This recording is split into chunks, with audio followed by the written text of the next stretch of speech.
Welcome to the latest episode of the Forecast in 5. I'm your host, Seth Katz.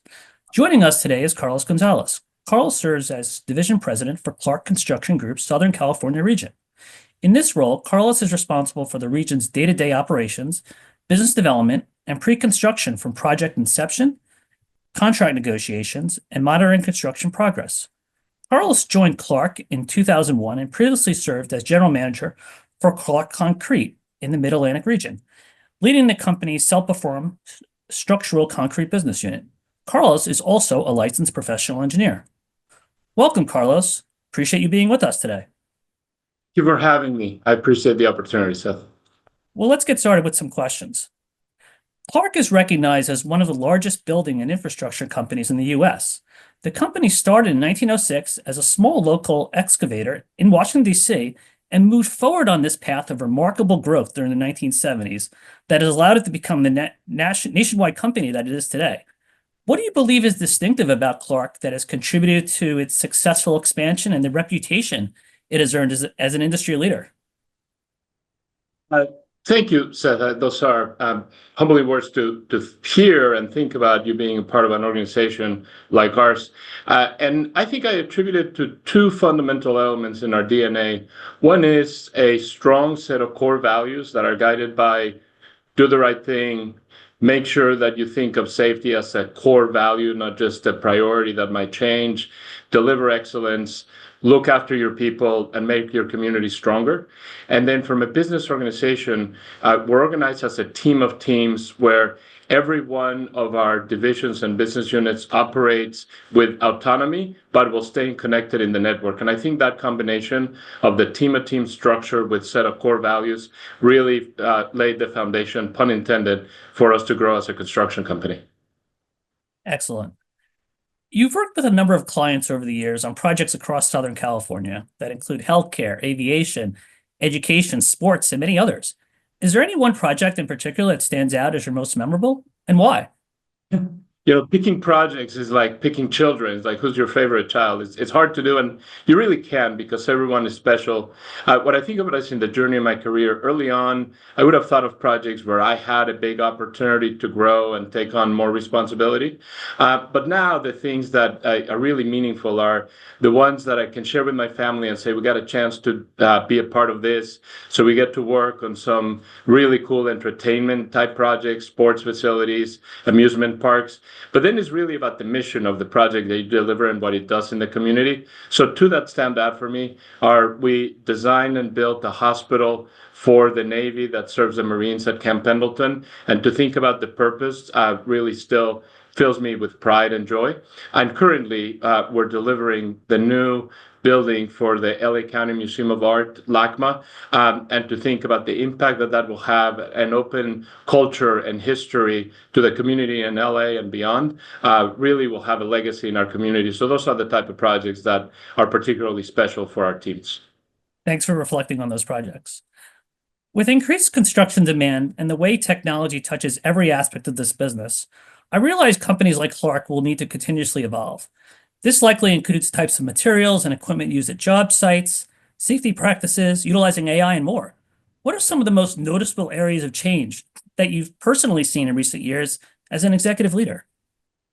So I think of two in particular. One is our ability to leverage big data in order to proactively identify trends and opportunities, particularly in safety. We today are able to gather information and data to anticipate where our biggest risks are going to be and work proactively to keep people safe. But then from an actual construction method standpoint, we are entering a phase of exponential growth for what we call design for manufacturing. And that means that we are looking for opportunities where a project is not a one-off prototype, but we can really take elements and turn them into a manufacturing opportunity so that the construction site becomes an assembly line instead of the traditional stick-built construction that we've had for the last 10,000 years. Those are great points. In addition to your undergraduate and graduate degrees in civil engineering, you also earned an MBA. Since we have a number of Anderson MBAs watching, can you share more about the academic experience and how having that degree has helped you during your career? I think I benefit from the combination of those. And then I started my career as an engineer. That was the foundation of my education. And that was really good for me to be able to have black and white answers and a good approach to problem solving. What I think the MBA did for me is help me appreciate in a tangible way that sometimes the best engineering solution is not the one that's most feasible. It helped me identify external factors that sometimes influence the path you should take and how those external factors affect your decision making and the importance of your long-term planning.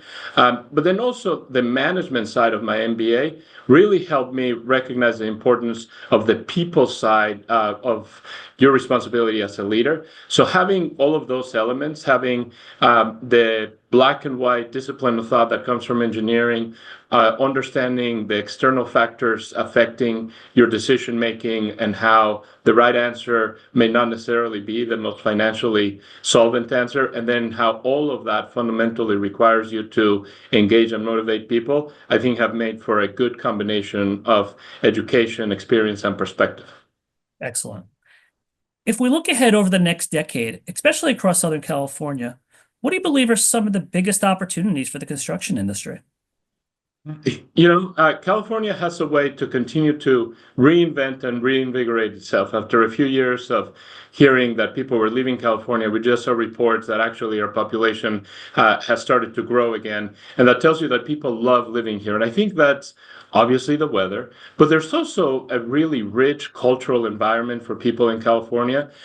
There's also a great fertile ground for innovation that happens in California because of how our networks are connected. So I think all of that tells us people are still going to want to be here, and we're going to have an opportunity to deliver the infrastructure that we need in order to continue to thrive. So that tells me we need to solve the water supply issues. We need to solve for the power demand issues. I think there's going to be big opportunities in power generation and distribution.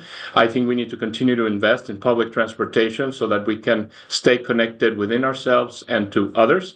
And then I also think fundamental to us figuring out how do we continue to thrive is to solve the crisis of housing we have. We are woefully short on our supply of housing, and I think creativity, innovation, better processes should allow us to figure out how do we keep the quality up, but bring the cost of housing down so that in the future we can guarantee for people in our community that they'll be well connected through solid public transportation, and that our supply of water and power will be reliable, and that you can afford to live in California. All critically important points. Well, that brings us to the end of today's episode. Carlos, thanks so much for taking out the time to join us. For the opportunity, Seth. And thanks to all our viewers for tuning in. We'll see you on the next episode of the Forecast in 5.